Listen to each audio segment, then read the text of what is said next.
Another special edition of News One Now, a conversation with the front man of one of the most prolific bands in modern music history, Frankie Beverly.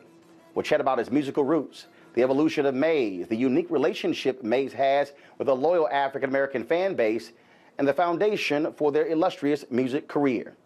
For 40 years, Frankie Beverly has been the voice behind the band's amazing, unfiltered soul and funk.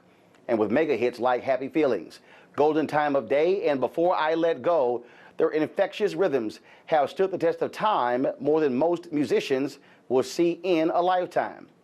aMAZE has never won a Grammy Award, American Music Award, a Soul Train Award, or experienced mainstream success, but the band has endeared themselves to a devoted African-American fan base. And no barbecue, no family reunion or wedding is complete without their music at the family get-together. Armed with his arsenal of music anthems and broad spectrum of musical influences, Frankie Beverly is the creative spark of this phenomenon. He's simply, along with aMAZE, amazing.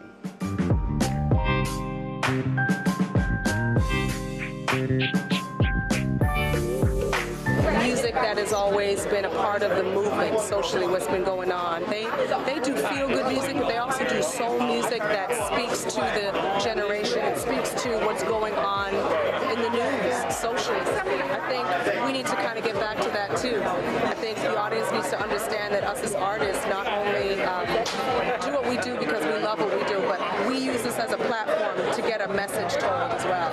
And I think Frankie Beverly and aMAZE do that. Frankie Beverly and aMAZE are road warriors. They're always out there gigging. I mean, you can't pick up a newspaper or anything out without seeing Frankie Beverly and aMAZE, Frankie Beverly and aMAZE everywhere in the world ever since they've been going. You know, they're the kind of group that back in the day R&B groups wanted to be like.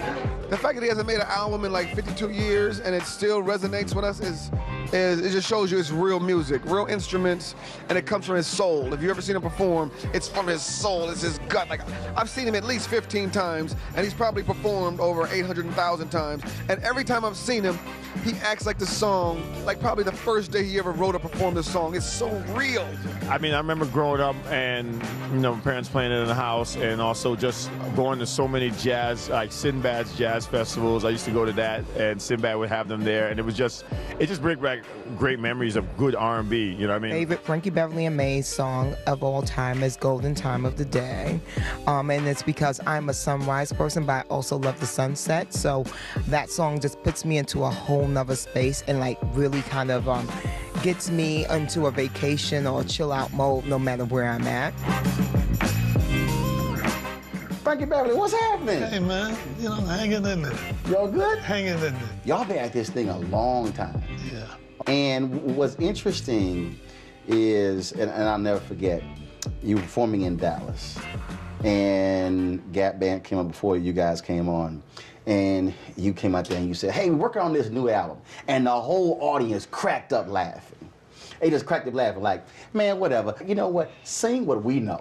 Yeah, you know, that is true. And it's a deeper relationship between aMAZE and their people. I can't put my finger on it, but I recognize it and I see it. So that's why they don't care. Yes, they want something new, but it's not the old record business kind of thing. Hey, you better put something out soon, otherwise people will forget you and blah. But that never happened with us. So, and it's turned into what you see now. It amazes me to this day, man. The reason why I like Joy and Pain is because that's what their music is. Their music is about happiness. Their music is about sadness. It's about reflection. It makes you feel good. It evokes emotions. And, you know, it's not bad backyard barbecue music. Yeah, we love Frankie Beverly and aMAZE. One of the reasons we love art as a collective, as humanity, is because we recognize the highs and lows, and we see ourselves in it, and Frankie Beverly and aMAZE is not just musical and lyrical. Before I Let Go, I feel like, I mean, that's just like family reunion. That just brings back all the nostalgic moments in my head, you know? It's just like, that's the song that everyone knows. That's the cape. So Before I Let Go, I think, so yeah. You can't pick one. Everything about them is fabulous. what would you say it is that what makes your music so unique that touches people in a different way? Love. It's gotta be love. It's bigger stuff going on than, this is not just us or me or something. There's some other things going on in the background. We have a helper that does this for us. I believe that. I'm a believer. I believe in Jesus. And it's about that, to me. It's about love. That's the difference between Maze and Maze's people. I look out on this, man, and I see people getting along. It's just inspiring. And multi-generational. Just everything. You got grandmama and grandfather and their children and their kids' kids. It's just amazing, you know, and it's just enthuses me. I'm from I'm the ex-flower child. So this is like unbelievable to me. I don't know if there's another act that's ever this kind of thing has happened. No. I'm being, look, I've told people, I've said this. In fact, I remember when I was on CNN, I said it too. I said, white folks got the Grateful Dead, they got Fish, and there's Maze. I said, it's just, they come into town, you ain't even thought about a new song, I'm going. And you know you're gonna party, and you can bring your kids with you. You know you're not worried about folks being butt naked. Right. You're not worried about cursing. Right. You're not worried about any of that. Right. You know it's gonna be about an absolute good time. We're gonna get down. We're gonna have a good time. Well, pain, like sunshine, and rain, would you do it by yourself?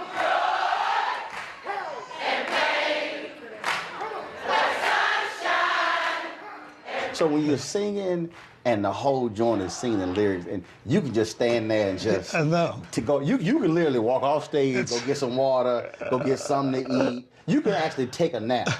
Because all the band got to do is just switch the song. They gonna start singing whatever the band. You're right. I mean, you're actually right. I mean, there's times when I'm hoarse and stuff, and that just saves me. The people just, you know, y'all sing. Okay, we got it. Sing it with all your might. Joy, well, and pain, like sunshine and rain. Sing it with me right now. Joy.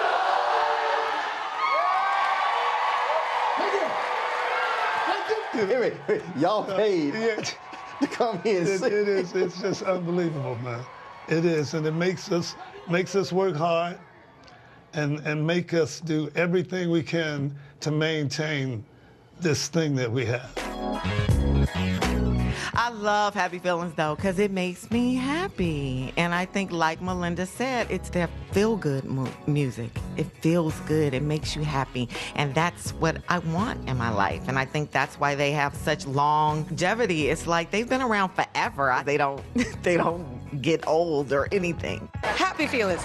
Happy feelings everywhere. It's one of those songs that makes you feel happy. When that thing comes on, it just automatically puts you in that mood, a good mood. And that's one of my favorite Frankie Beverly and Maze songs. Coming up, my conversation continues with Frankie Beverly. We'll chat about his musical roots and his early career years as a doo-wop singer in his hometown of Philadelphia. Folks, don't touch that dial. Simply amazing. A conversation with Frankie Beverly continues right here on TV One. I got so much in the Frankie line growing up. It's just sing on the corners. They just pitch me quarters and to sing. I sang every song, and they used to call me Little Frankie.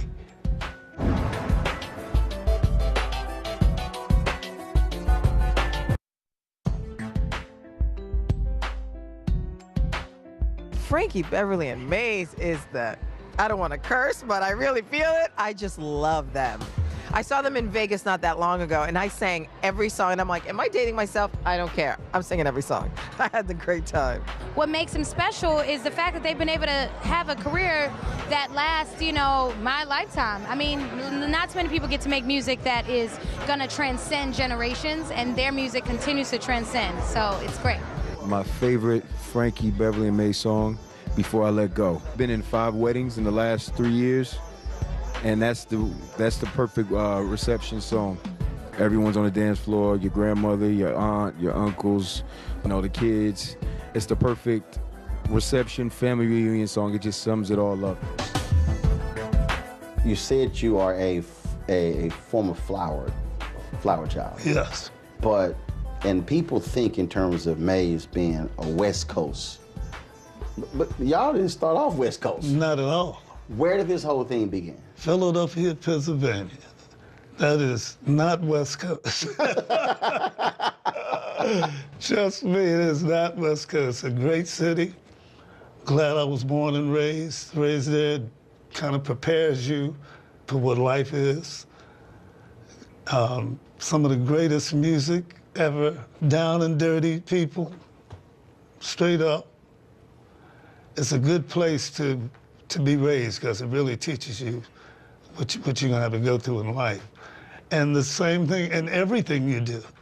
In music, same thing. I used to sing in the church till about the time Frankie Lyman came. It just turned my whole life around. How so? He got me. My name is Howard. My name is not Frankie. My mother named me that ugly-ass name, Howard. Howard Beverly? Howard. I got so much into Frankie Lyman growing up. I used to sing on the corners. They used to pitch me quarters and to sing. I sang every song, and they used to call me Little Frankie. So and that's how you became here I am. Frankie Beverly. I mean, this cat had me tooth and nails, man. He just turned my whole life around. That's who Frankie Beverly is, where I came from. Yeah, Philadelphia. Tried used to be around the town. Grew up with Teddy and Harold Melvin and all those, Cat Patty, all of us, you know. We had a little different kind of little thing, and went from, we used to call the Butlers. Had that group for a while. Made some 45s around, you know. Pretty good records, but it's just nothing.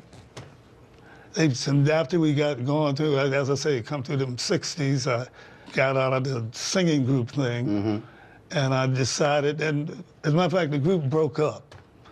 The Beatles broke us up. Some of the guys wanted to say, the Beatles made some of the guys in the group, the singing group, think that we should all grab an instrument and do it. Just like I said, you guys crazy, you know.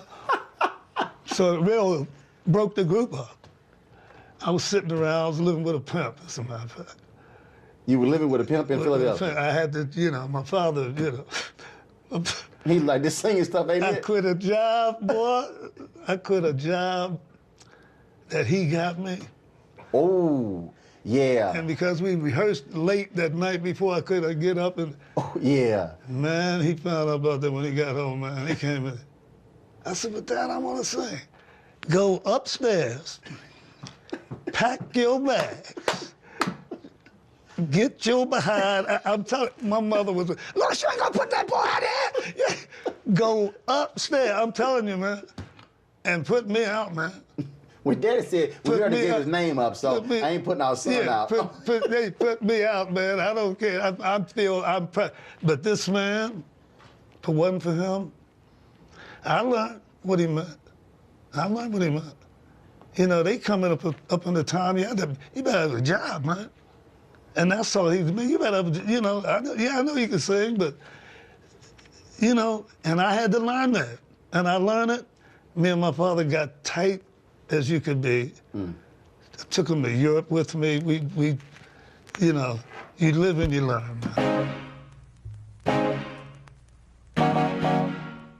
I mean, I like a lot of their songs. I think it's impactful because it speaks to so many generations. I mean, they can work the same album on tour for the next 20 years. And it's great melodies, it's real music, it's kind of where it all started. You know, Frankie Beverly, the white hat, the white slacks, you know, you can't go wrong with that. I grew up on that. That's how I got here, probably. I've been to several Frankie Beverly concerts, and, you know, at that point, when everyone starts singing, it becomes Frankie Beverly karaoke. I just think that his songs are just fun. they're fun and they're vibrant and you just want to have a good time. I think he represents that. Does it ever cross your mind what you would be doing if you didn't sing? Very little.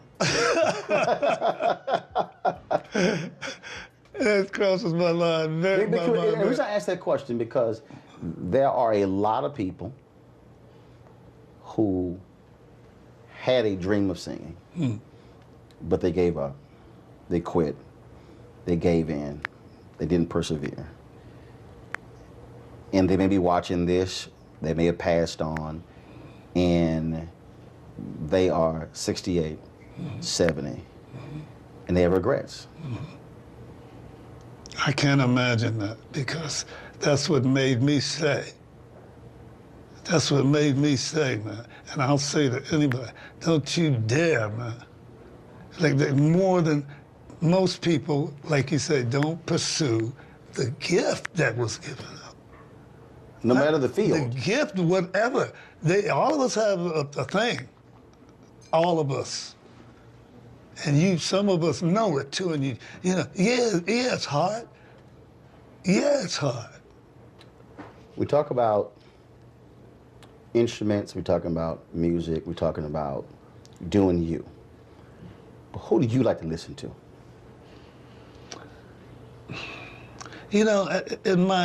Where I'm at now in my life, I'm an old schooler. I like jazz more than ever in my life. I play a lot. I love Miles Davis. I love his temperament, his whole thing. But I will also go on like international stations and hear what other people do too. I'm not a hit breaker type thing. I'm not so much into that. I like all sorts of music. Yeah. I don't have, if I have to go with people that I really love, and I would have to be old school. I like the older singing, the older Sarah Vaughan and stuff like that. Like I said, Charlie Parker I love too. I just kind of really like that. And the great songs, it's just more or less that than what today's thing is. Laid back kind of girl, you know what I mean? Because I'm a laid back kind of guy, so I like a laid back kind of girl. And you can go Joy and Pain, you can just go on and on, you know what I mean? Golden Time of the Day. Every song just touches on everything, every emotion that's inside of you. And I always love seeing them in concert, and until the day they stop singing music, I'm going to continue to listen to them and continue to go to their concerts. I'm not going to pick one. That's like picking your favorite child. You can't do that. Who's your favorite child? Come on. You can't pick one. You can't pick one. It's an impossible question. You can't. No way. My favorite song, I don't know. It's a lot of them. That's kind of hard. After the morning after. Know that one? Oh, after the night before. You trying to get me to sing, huh? I like that one.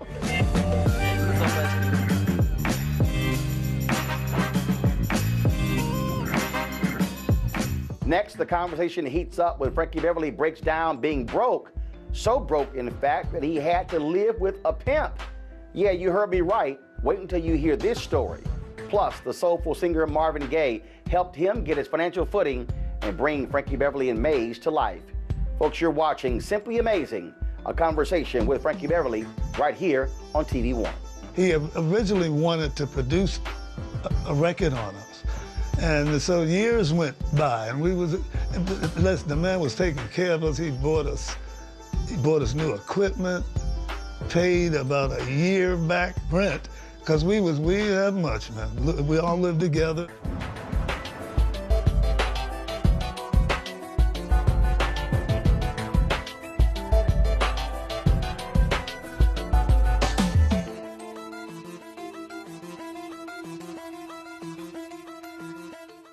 Distraught because the group broke up. So I didn't know what to do. He was he was a drummer, old drummer. It was this was an older guy. Right. Cared about me, really good, good guy. So, and he suggested one night, him and another fella, said, man, let's take you up to Eastern Pennsylvania. I want you to see Harold Melvin and the. I said, I know them, I remember them. But when I knew Harold Melvin, they were just a singing group. You knew it from the neighborhood. From the neighborhood, and not on stage. Yeah, not on stage, but they were singing like the Dells and sing things like that. And he had 4 singers up front and a 4-piece band. So after I left there, it gave me this inspiration to do what you basically see now, a band behind us singers. That's kind of was designed around what I learned from Harold, and that was the first time I had seen basically that in this R&B thing. Harold and them had this set up too, and it inspired me to depth, man. Because I was like, the group broke up, I was, man, being whatever. And them cats, man, get up off your behind, man, get this thing together. And I put together 3 up front and 3 in the back. And you were called? I'd still called it the Butlers, though. Okay. Because it was my name. Right. So we went on, worked clubs. That's that act that went up and down the East Coast, and it made me stay true to that. Yes, as it went along, it got better. We decided to do this, we decided to do that. And now suddenly we changed the name to Raw Soul. To Raw Soul. Raw Soul. And then you have an encounter with the sister of... Yes, Marvin Gaye. We were playing it in San Francisco, went from Philadelphia to San Francisco, chasing a little dream, went out there, starved almost to death, But we still working in clubs. She came in and saw us, really loved us, told us Marvin was interested in a band backing him up that could open up a few songs in the front of him. So I told him, well, I'm not interested in backing him up, but I'd sure like to get this opened in the thing in front of him. Right. So, and out of left field, one day we're playing, and he's sitting in the audience in the club too. Really, really little club. And just loved us, man, just a sweet man. The Raw Soul thing, he said, man, that's the ugliest ass name I've heard in my life, man. Change that ugly name. You're not gonna make it with that. So Marvin Gaye says, y'all gotta get rid of this name. Right. Now, well, y'all saying, look, we know you Marvin Gaye, but man, we like our name. Or did y'all say? Yeah, a little bit, but we were willing to change it. Some clique said, this is Marvin Gaye. Yeah, we were willing to change the name, so. So how did you come to Maze? Tossing names around, it must have taken months. Is it Frankie Beverly and Maze, or is it Maze featuring Frankie Beverly? What is it? It was originally Maze featuring Frankie Beverly. But because of what we are, we're a unit. People know we're a unit. People can say Frankie Beverly, they still mean Maze. They say Maze, they still, but it's worked out. I asked the question about the name because whenever I look at a lot of the unsungs on TV One, man, so many groups broke up because of ego. Right. Well, we didn't like so-and-so getting out front, getting all the shine and the publicity. And I'm sitting there going, man, look, if y'all getting paid. Yeah, me too. It does not matter. Yeah. How did y'all make sure you didn't have that drama, or did you where it was kind of like, well, Frankie Beverly and Maze, we the band, and he out there, versus, look, man, we all getting this check. Yeah, I didn't have that. I mean, it was basically something I put together anyway. So there was a respect for that anyway. I mean, no, I never had that. But how do you respond to that when you've known acts and they were phenomenal groups? Yeah. Then all of a sudden somebody leaves, they're not as big as a solo singer, and you're going, you broke up a good thing? Yeah, I never understand that. I mean, I don't want to mention names. I've never understood how certain acts that I remember sitting here in my own mind couldn't get that together. I mean, even if it's a question of, okay, feature him. Why not? What's so? I mean, it's, you know, you're not gonna get no less than what you're supposed to get. It's not gonna change nothing. It is what it is. Usually those things work themselves out. So Marvin Gaye basically touches you guys, anoints you guys. Yes. And then all of a sudden, what happens? Now you got your name. Now you got the blessing of Marvin. Yes. Things take off. Well, not immediately, because he wanted to produce us. He originally wanted to produce a record on us. And so years went by, and the man was taking care of us. He bought us new equipment, paid about a year back rent, because we didn't have much, man. We all lived together, and How many? About 8 of us. 8 of y'all living in one place? Yeah. Marvin sat me down one day, Frank, hold on, man. You know I love you. Boo, boo, boo. Of course, man. Boo, boo. Listen, man, I can't do what I was normally trying to do. And you know, I'm an artist myself. I'm an artist. I mean, if I get a great song, I ain't giving it to you. He's short. You know, and I understand that. Trust me, I'm the same way. I'm the same way. But he was honest with me, man. He said, man, I'll whatever you need, I'll help you. But man, you know, try to do your thing. You know, send demos, or you know. He was very, very honest with me. He was honest, yeah. But surely you were sitting there thinking, okay, I appreciate the honesty, but okay, what we gonna do now? No, because we had kind of made a name for ourselves in the clubs. Again, you know, we had, you know, this thing that we've done all our lives still helped us maintain ourselves. So we were okay. I know he was a good man, and so no, I didn't even trip like that. We sent demos around, and wasn't even, maybe over a year. That's long to have a demo floating around. But Larkin calls me one day. Hey man, you Frankie Beverly? Yeah. I gotta have this, man. This is the blip blip blip and all this, man. You know, my then manager was with me, and I handed the phone to him because I had heard this message before. You know, I handed the phone to him, man. And he's talking, yeah, blah blah blah blah, and I'm looking up at him. He said, yeah, and I said, is he serious? And he said, the first album, Larkin, he was real. He really was. When he met me, he was man.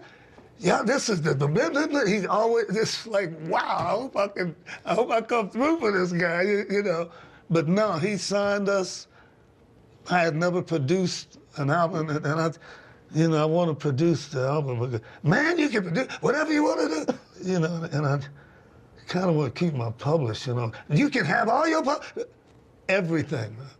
Okay. Everything. Now that's God right there. Didn't I say that? Because that is not a music business story. Hey man, hey, this is for real. First hit record. First hit record was While I'm Alone. Wasn't big, but the first album overtook any single that we put out there. That's why Happy Feelings was never a single. They left Happy Feelings on the album because that was like killing. Have you ever wondered what the logo for aMAZE means? Well, you'll find out after the break when Frankie Beverly fills us in on the significance of the 7-fingered hand. He also takes me on his trip to stardom and shares why he thinks folks in the South have shown aMAZE so much love over the years, and why the band is America's best kept secret, although black folks, we know what the secret sauce is. You're watching Simply aMAZEing, a conversation with Frankie Beverly on TV One.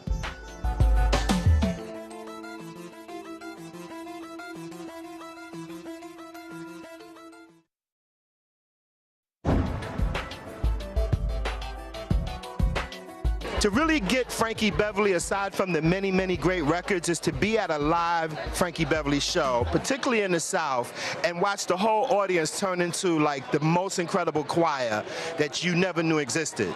So that's what happens at a Frankie Beverly concert. Everybody sings along. It feels so good. Woo! Woo! Thank God for them Southern girls and all that other great Frankie Beverly. You make me happy and all that. Woo! So Frankie, what's up with the logo? So 6 fingers, 7 fingers, what's the deal? Yeah, it's actually 6 fingers and 1 thumb. Obviously, That's a big hand. Because there were 7 of us in the band. Right. And that's where that came from. Yeah. And you're the thumb. I'm the thumb. So that's why it's 6 fingers and 1 thumb. So when folks get out of hand, you push that thumb down on them, I got and the, you keep them straight. I'm a strong. You're the taskmaster. But yeah, that did, and again, you know, like I said, that hand, if you go, that's aMAZE too. You can go all the way to. We had contests for people winning that, as a matter of fact. Yeah. So it all works out again. It all makes sense, and it all, you know, does its thing. Well, it's worked thus far. Yeah, man, it has. All right. I guess you might as well stay with it. Yeah, I think so. think so, man. All right, cool. When did you really say, okay, I think we made it? It was quite easy, actually. After about 3 months, maybe 2 months or something, I went down to the office down in the Capitol building, and I met with Mark, and you know, we were just talking, hey man, you ready to do a promotion tour, we get ready to put something, blah, blah, blah, blah. And he asked me, he said, how many records do you think you sold so far? Because I wasn't hearing a lot up in the Bay Area. Mm-hmm. I wasn't hearing a lot, so judging by that, well, you know, a couple thousand, 4,000 or something like that. He said, man, you just sold about $200,000 in New Orleans alone. In New Orleans, the record had sold about 400,000 at this point. Something like that. It was really up and half of it came out of the New Orleans, Texas area. Yeah. So I was blown away with that. I had no idea what that was. What is it about that? Because there has always been this unbelievable love affair between New Orleans and aMAZE. Yes. And you're right, Houston and aMAZE. That's right. Very, very unusual, man. That's why I said, you know, man, I'm blessed. This ain't me, this ain't just me. That's the way I look at it. Earlier you talked about when performing, you said, look, man, when you had to go out there, you had to compete. Was there a particular singer or group who was on the same bill with y'all where you said, okay, we gonna have to bring it because they own it? I mean, Eddie Levert said whenever they would go out, it was the Temptations and the Four Tops and the Spinners, and cats were like, yeah, y'all gonna have to do a little something because we just set the joint off. You know, it was a few that was like that in my day. Who? Oh, the Commodores, War, oh my goodness, you know, the Fire, back in those hippie days, Slide, you better bring it, you better not be messing around. They embarrass you, you know, so, but again, all of that stuff winds up helping you and making you just like that. To this day, I don't care who's on in front of me or what they did. I've heard so many different stories how a lot of artists today, they don't want that kind of competition on the bill with them. Yeah, that's ridiculous to me. That's ridiculous. You're not gonna go nowhere then. You're not gonna, that's absurd to me. You gotta, that's what's gonna make you what you are, depending on you. This ball's in your court. You know, depending on you, you become a person. Eddie Levert, for instance, right now, Eddie Levert don't care who go in front or back it up. He don't care, man. And I know exactly what he meant. I don't care. I sometimes, if the show is too big, got 2 minutes, I don't even want to hear what's going on. I don't see it at the show anyway when I'm in the dressing room. Right. But sometimes I can hear the show. And sometimes I just don't care. I don't want to even care. I don't want to have nothing to compare it with. We just go out there and do what we gonna do. But I believe that most of us have this same gift, a gift that they can do that would change their whole lives if they hung in there. I believe that to my heart. Is there any one song that y'all have done that has meant more to you personally?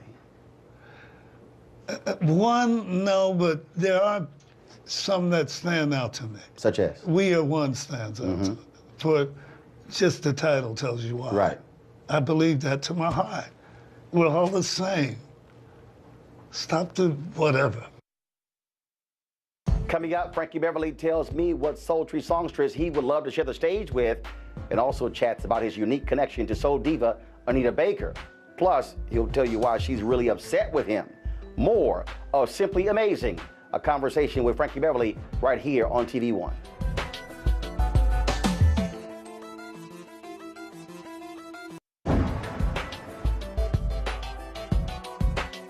Is there anybody you've always wanted to do something with musically, you haven't had a chance to do so?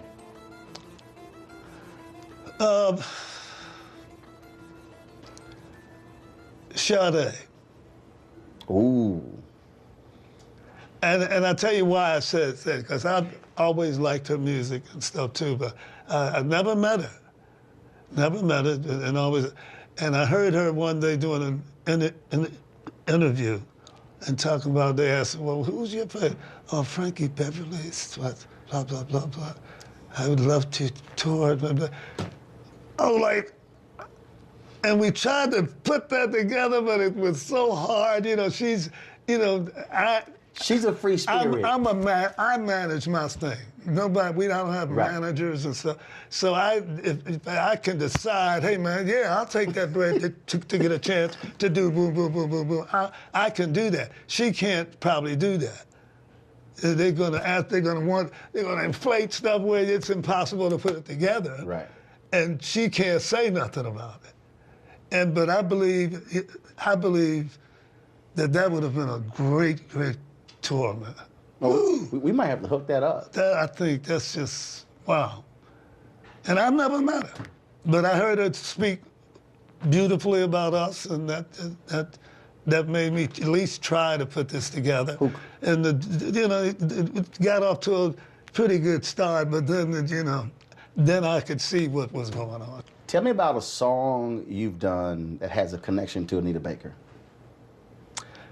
The Morning After. I wrote that song for her. Mm-hmm. We had talked, and she was talking about, why don't you write me a... And I, because that's like a woman's, she's the one that's concerned. When you do stuff like that happens, I thought from a woman's point of view, I thought that's what would be great for her. And when I got it together, I thought of what Marvin told me. See, he's like, I ain't giving her this song.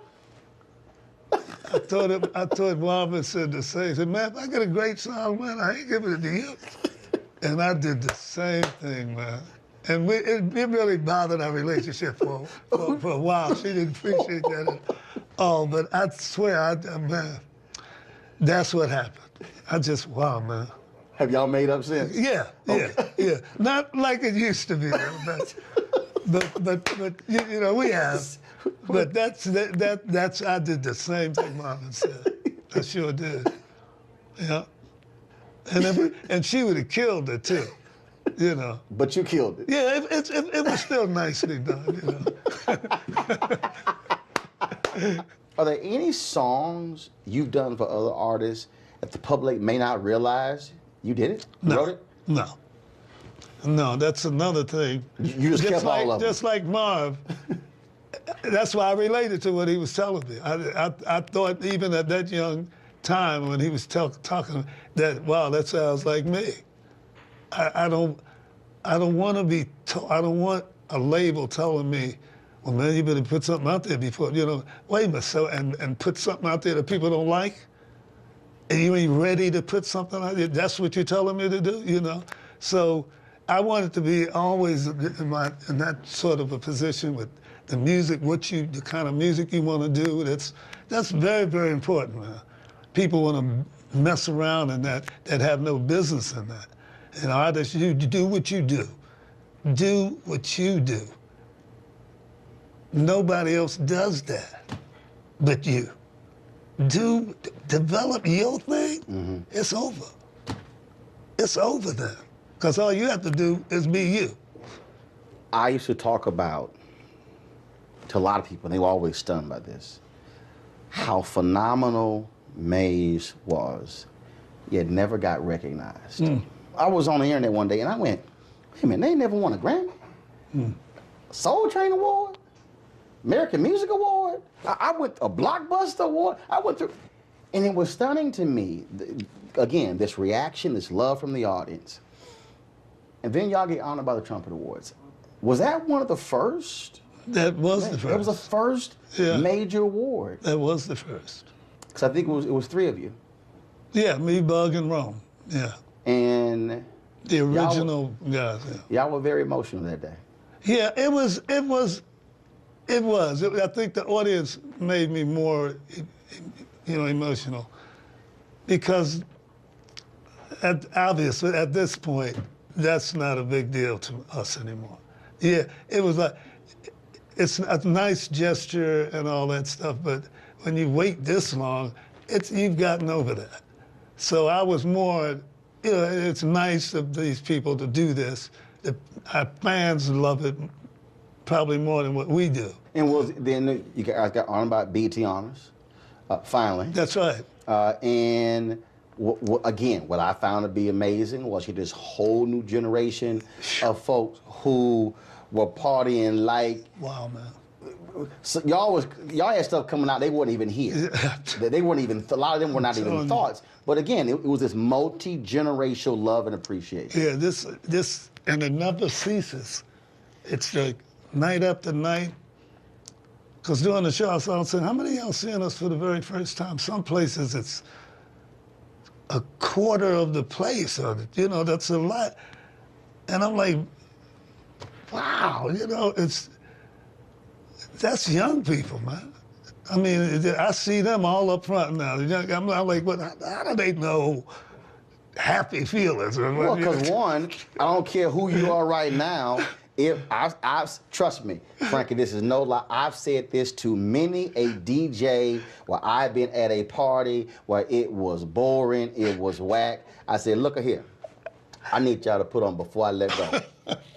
And I said, I'm telling you, this party about to get started. And once they hear that intro, boom, the party goes crazy. Yeah, man. That's what I talk about. Man. What can you do with that?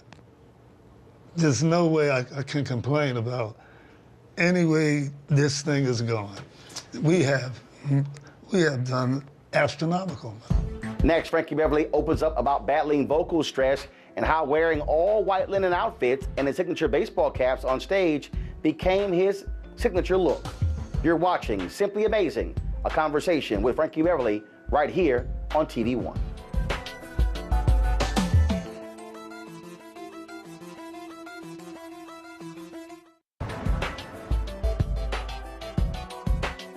You've had to battle health. Your voice, that's your instrument. That's right.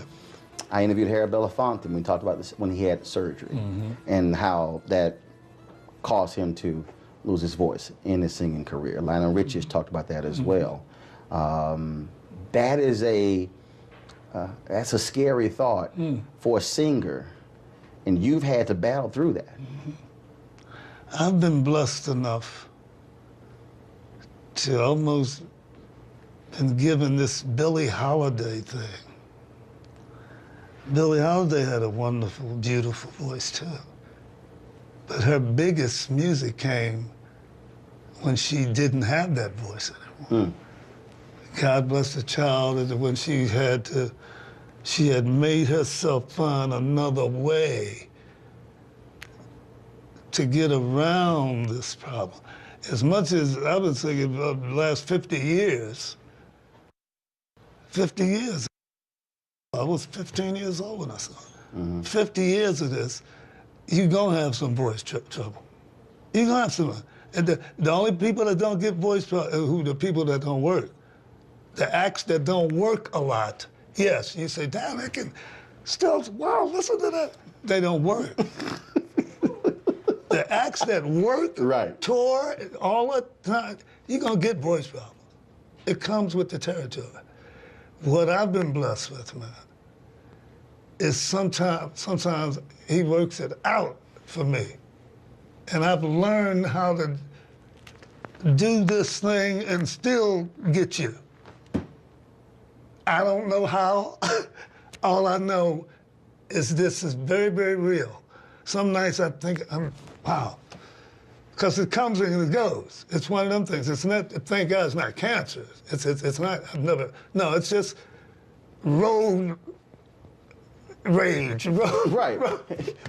Weariness. Yeah, it's just. Wear and tear. You know, that's what it is. It's a tread on a tire. It is, man. So, and sometimes it's better than what I think it's going to be. So I've learned man, just get on out there, man.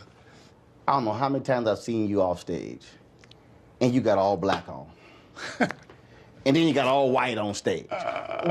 Wait, are you planning this thing? You know, that was a people thing anyway. I had, if you look back on it, if you remember that far back, you know, but I had a bunch of stuff that I used to wear. It wasn't an all-white thing. So where did the all-white thing come from? The people, I would get off stage some places, you didn't wear white tonight, right? You know, people would say that to me. And I'm saying, what's the white thing? You know, so, and I decided, well, okay, if they want me in white, I'll just wear white. What do you want people to always remember about Frankie Beverly and Maze? That it's the real deal. That we love them. Our music speaks for itself. It's about, I care about people. I care about my brothers and sisters. People mean a lot to me. It's just always been a people person. I've gotten breaks in my life. And the one thing is, it's, you know, is this thing called love. And I ain't trying to be this corny kind of, I'm talking about love, real love. Love is the key. Somebody say love is the key. And that's, remember whatever happened, remember Maze and remember me for love. Well, Howard. Yeah. Frankie, man, it was a pleasure. It was a pleasure. All right, man. I always appreciate good chatting it, man. with you. Appreciate it, man. You're All right, always too. there, too, man. I appreciate it. Yeah, you're always there, man. So how do you put 40 years into 1 hour? Well, we certainly hope you enjoyed our effort to explain what is it about Frankie Beverly and Maze that black folks love so much. Their sound is certainly unique. They are different. I mean, imagine any other group not putting out a new album in more than 25 years. And no matter where they go, folks still show up and pack the joint out, wanting to get tickets to sing and dance to all of their music. We got one more treat, though, and that is, it was at the 2017 Tom Joyner Fantastic Voyage Cruise when the DJ played Before I Let Go, and he came out to the dance floor to sing to the song while he and I danced together to one of his signature hits. Have a great night, and be sure to tune in to TV One's News One Now every day, 7 a.m. right here. Have a great one.